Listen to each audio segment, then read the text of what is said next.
Welcome to the Bleep Bulimia podcast with guest Mss François, dynamic entertainer, writer, author, and game-changing trendsetter. Hi everyone, I am Lorianne. I am the host of Bleep Bulimia. Today I am so pleased to have Mss François. She's dynamic entertainer, writer, author, and game-changing trendsetter. I have her on here because I believe, like I was saying in some of my other episodes, we all need to laugh, and this lady makes me laugh. So thank you so much for being here. Thank you. I'm glad I could bless you with my presence. So how did you get into the entertainment business? Tell us a little bit about you and your background. So I always like to mention that I'm from Trinidad and Tobago because I like to shout out my country. Yes, Trinidad and Tobago, right? So I'm from the islands and technically Caribbean people have entertainment in their bones, right? But me coming to America, trying to transition is not always hard. Any immigrant can attest to this. You have many downs before you have ups. But I like to say how I got even here is honestly whatever trauma or issues I've been through with relationships and the pain and, you know, the sadness, you know all about that, right, Luan? I think I took all of that and transmitted it into me doing some kind of entertainment. For me, it was comedy, it was stand-up comedy, it was doing speeches in reference to relationships, and mostly it's just not being able to find a man, or I like to say now he obviously not looking for me yet, or some people say maybe he's not even born yet, you know. So honestly, it's just taking my pain and made it in my purpose and having fun with it. That's wonderful. And I do find that a lot of comedy, it does take the pain and makes it into fun. And when it's when you see comedians on stage, it's because they're traumatized, okay? Them is the one that need the most therapy. So don't let nobody fool you.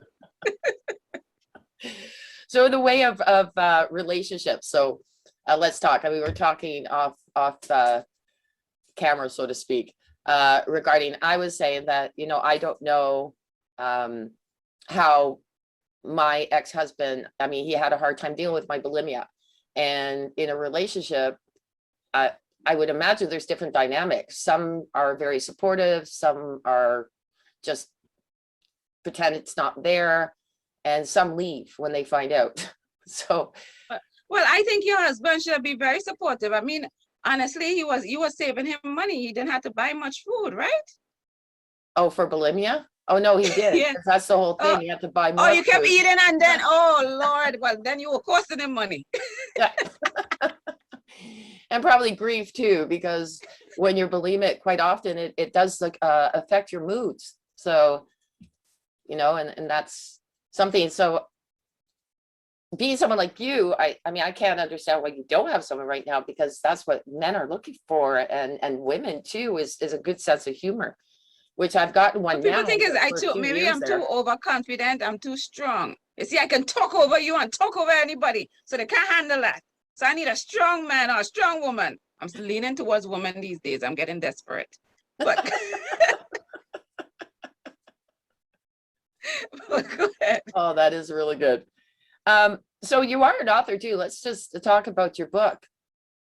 Okay, so my book is called Let That, I always have symbols in between there. So Let That Beep Man Go. 5+ steps to getting over a breakup. And I like to say it's a book/journal, because when you're reading some of the steps, you need to honestly write things down. They say 100 times, if you don't write things down, it's not going to stick. You're going to forget it. So it's just going through certain aspects of your life as soon as you read the steps and be able to write down. And then it's actionable steps that you could actually start taking immediately to honestly let that beep man go, because we don't need him in our life. He's slowing us down anyway, and it's time for us to transition into that new chapter in our life and do better and find an even better man.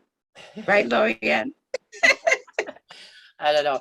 I'm like you. I'm single. I've been single for 14 years. So divorced for 18, kind of dated somebody for a little while, and then that didn't work out, and so I've been happily single ever since. I don't know that I so when is the last date you've been on?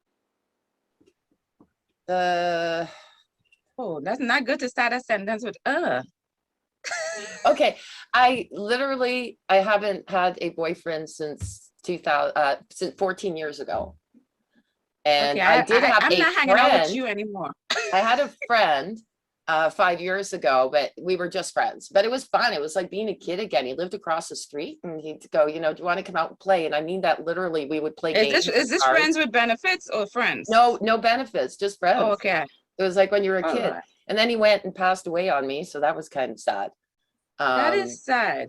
But yeah, no, it's not in my cards. I'm not really interested really in maybe once you know the people you hang around or whatever. So basically I shouldn't be hanging around you because I don't want that to transfer to me. Okay, so this is the last time we speak in Lorianne, because I want me a man. Hey, I'm not saying that. What was that somebody said? They go, well, if somebody came up and you were attracted, would you turn away? I go, no, but I'm not actively seeking. But then we were talking about that too. They say, well, you don't have to search, they'll just show up at some point. What did you say to that?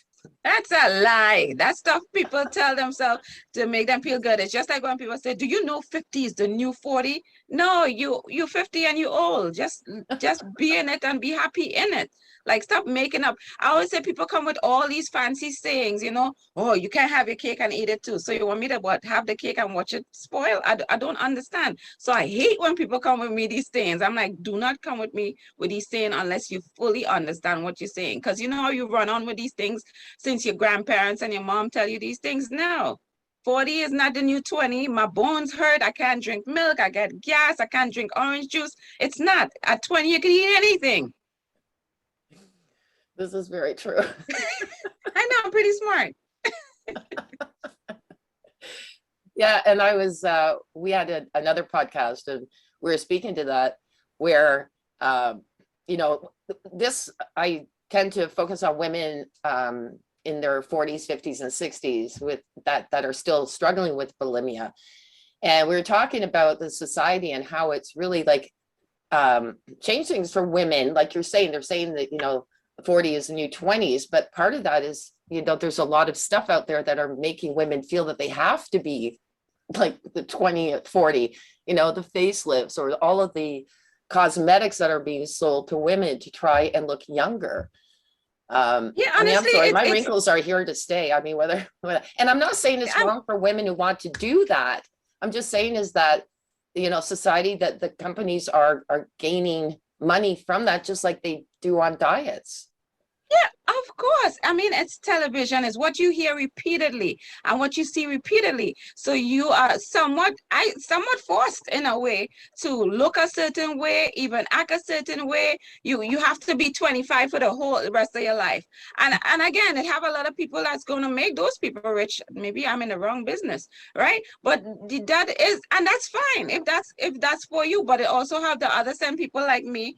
I have these lines or whatever. To me, it's all about loving who you are, because it have a lot of that to do with it. I mean, if you truly love who you are and you embrace when you're 5, embrace when you're 10, embrace when you're 25, embrace when you're 43, and look this amazing, you just learn to love yourself. But I think a lot of times when people do these things, especially in the beginning, they're not all here first. They have done the personal development, and some people do things for the wrong reason. Maybe it's to attract someone else. It's if you're doing it for the wrong reasons, don't do it, because I think in the long run you're hurting yourself more than you're helping yourself.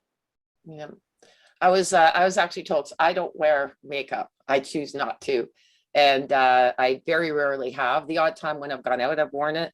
And my daughter used to be a makeup artist, and she quit all of that because she's very much into preserving the world from plastic, and she says that that's a big part of it. So she stopped after being a makeup artist. She got rid of all her makeup. She doesn't wear it anymore either.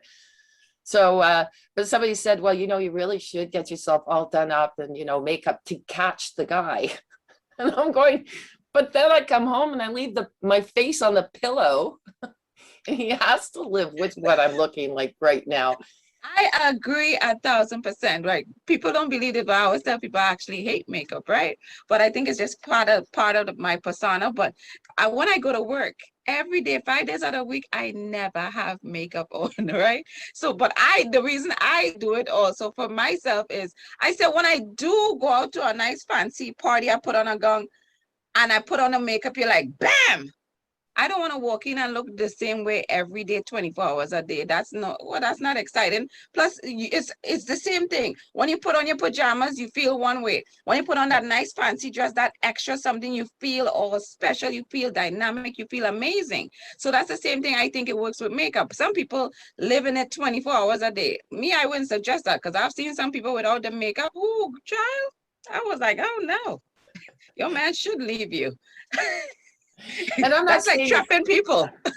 and I'm not saying it's wrong. I mean, I've seen women and it's beautiful how they do their makeup and everything. But I'm saying for me, I wouldn't do it just to catch a guy. If I do it, it's for me. For me, when I'm going out, like you said, to put the gown, put my makeup on. That's not to go and find a man. Although I don't know in your case, it probably is though, isn't it?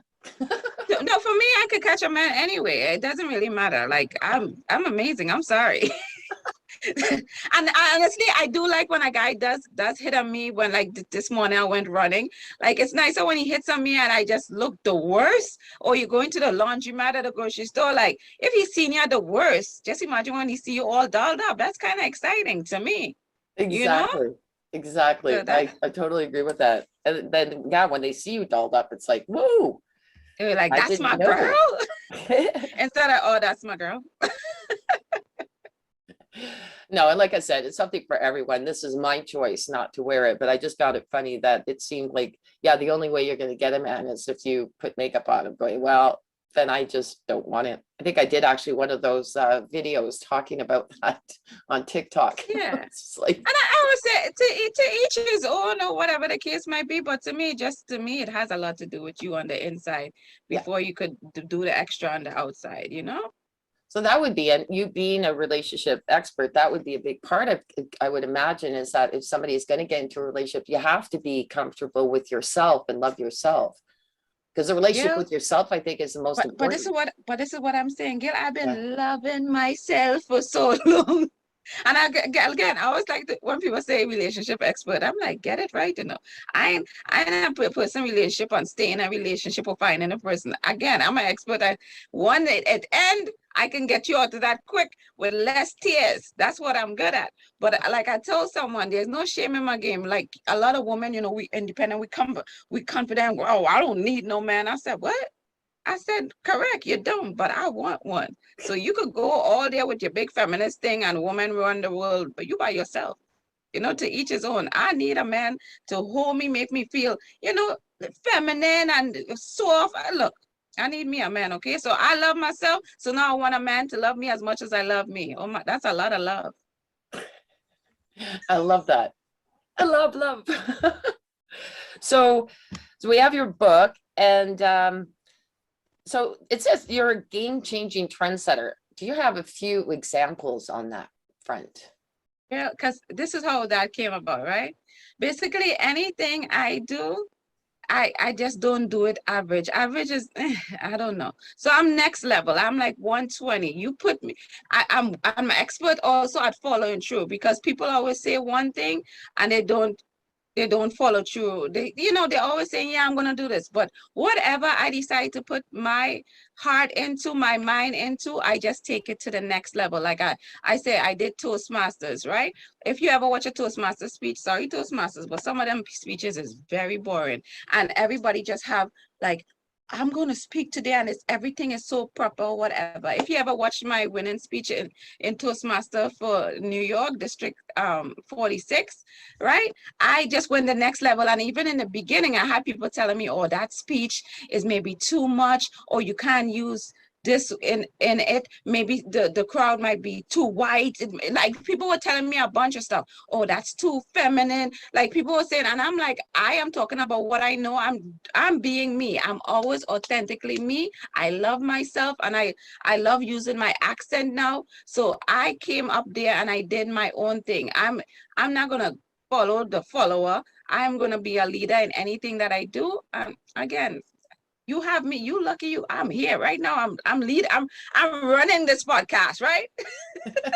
Exactly. So anything I put me in, I'm gonna take it to the next level. I'm gonna add that. I think it's wonderful about being authentic and being yourself. Again, going back to the eating disorder, a lot of us, and I know in my case, when I've heard a lot of people have gone through this too, is that they try to reach perfection.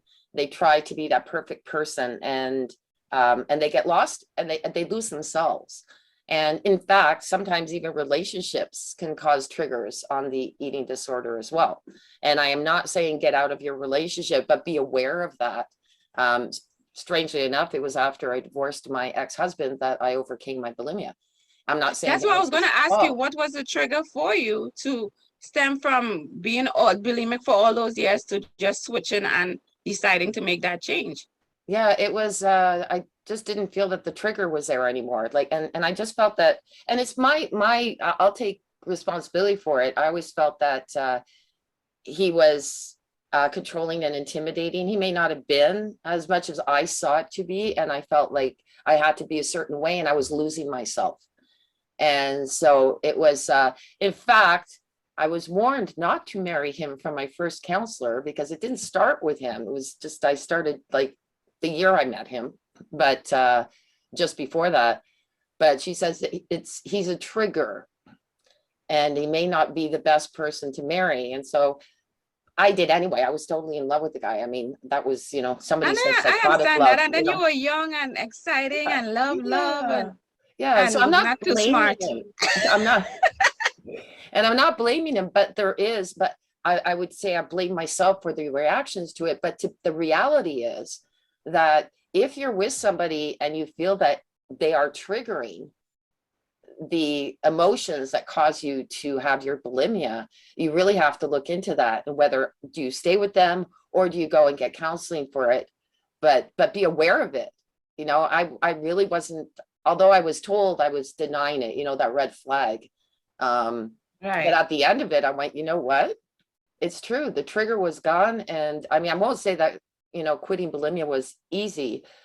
Stopping was easier than the emotions that you have to deal with afterwards, because bulimia, of course, when you're eating, it's like anything else. It numbs your feelings, right? You don't, in your emotions. And then so isn't a part, it becomes a habit, something you're accustomed doing is not something easily broken, like any habit. Yeah. You know, and did you get support from that from other people or in your family or friends? Or my sister was a very big, not really throughout the 30 years that I was, but I did go for help, but it's to find the right person to get the help from. But it's still, the triggers were there when I went home. So I think what really ended up happening was, like I said, is my sister was very supportive. And then wait, which sister? This is a different sister? Yeah, it's a different sister. Oh, okay. Because I was like, what? I'm about to fight her. The one that ended up like, yes, liking my ex-husband too much. That was, yeah. No, not that one. Okay, I got your back, Lorian. I got your back. I was like, what? She trying to act like she love you? No, she trying to be your best sister. I had 3 sisters. I now have 2.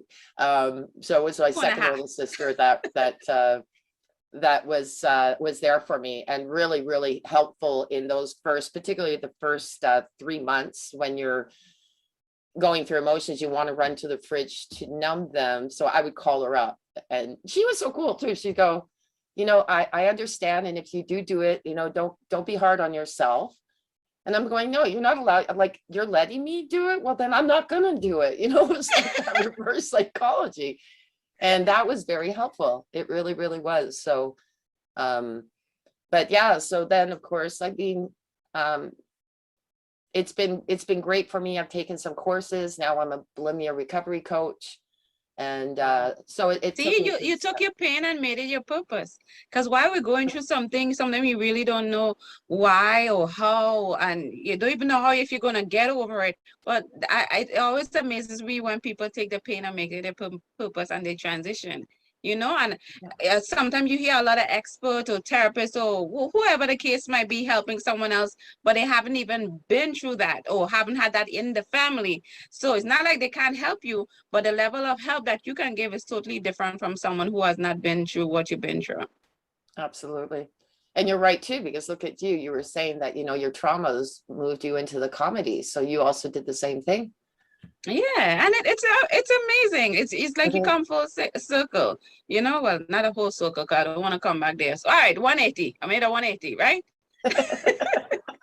No, And when you look back, like someone always say, connect the dots going backwards. And I do get that now. Because again, when you're going through it, you're like, oh, why me? You're praying, you're frustrated, you don't know what to do with yourself, you're angry, you're in an emotional roller coaster. But sometimes when you get through, you get over that hill or whatever, and you look back, you're like, I get it now.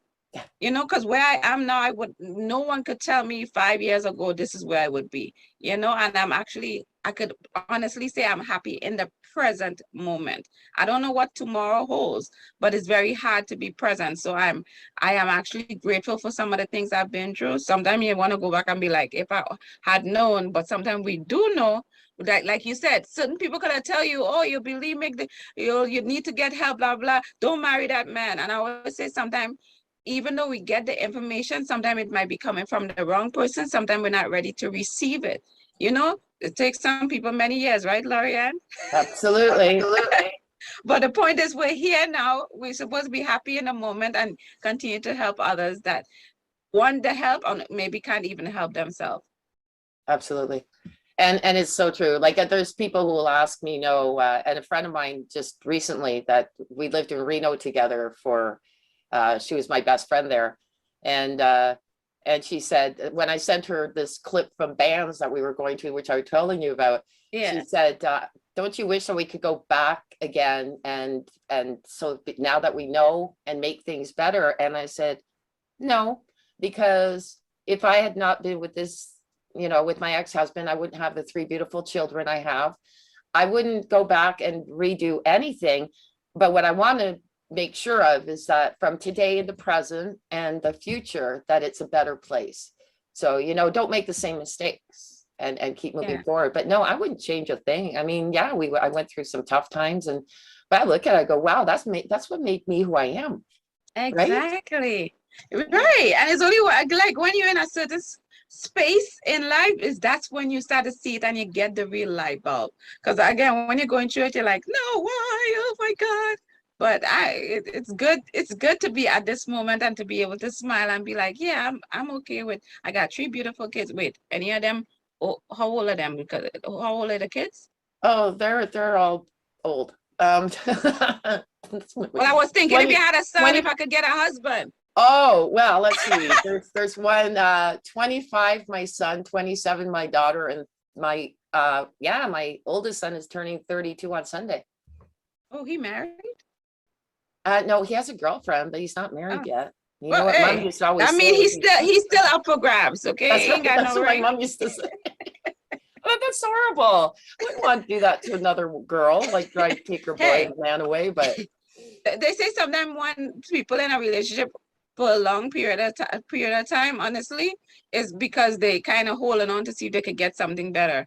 And when I do think about it, sometimes that is the truth. Is when you really think about it. Like I was reading this book, they said honestly, it takes someone within a year. Your relationship goes through every 3 months. You have the summer, woo, then the next 3 months fall, things start to fall apart a little. You see the person for who they are. They said by the time you get into winter, it's like you really have some turbulence. Like, is this really the person? Can we communicate? All these things keep going. They said by the time it reaches spring, you should know, is this someone I want to have a long-term relationship with, marry and have kids? This 5-year and 10-year engagement, you just hoping something better comes along. That is the truth.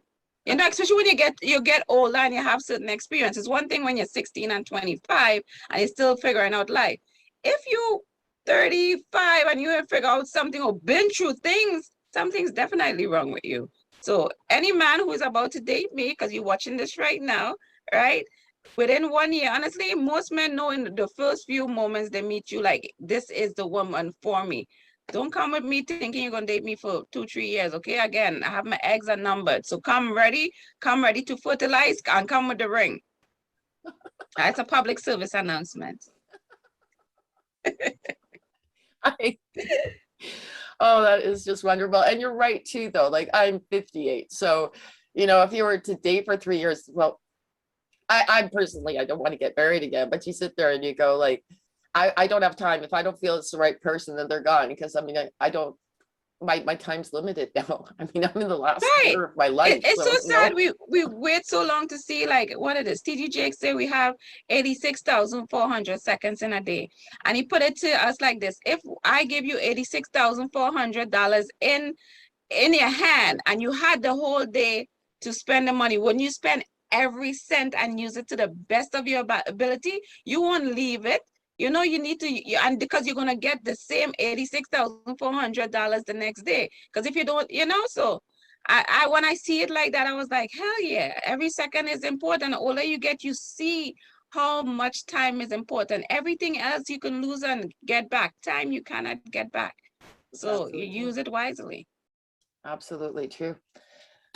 Love having you here again. Thank you so much for being here. I appreciate your time totally. And if you can just let our listeners know where they can find you, that'd be great. Well, I make everything easy for everyone. Definitely check out my website. That's www.Mss, that's Mss Francois. If you can't get spell Francois, that's Lorianne issue. She got to make sure she put it in the notes for you guys. So MssFrancois.com. I'm on every social media outlet, name it. I'm on there. Just check me out, okay? And tell your son I said hi, okay? If he put a ring on it by the end of the year, I'm coming for him, okay? You look like you'll be a nice mother-in-law. Yeah, so we've just started being on TikTok, so it's really nice to actually connect with you on there. I'm having fun with that. So, all right, everyone, thank you for listening, and thank you again, Mss François, for being here as a guest. Take care. Thank you for listening to this episode. Be sure to visit me at bleepbulimia.com.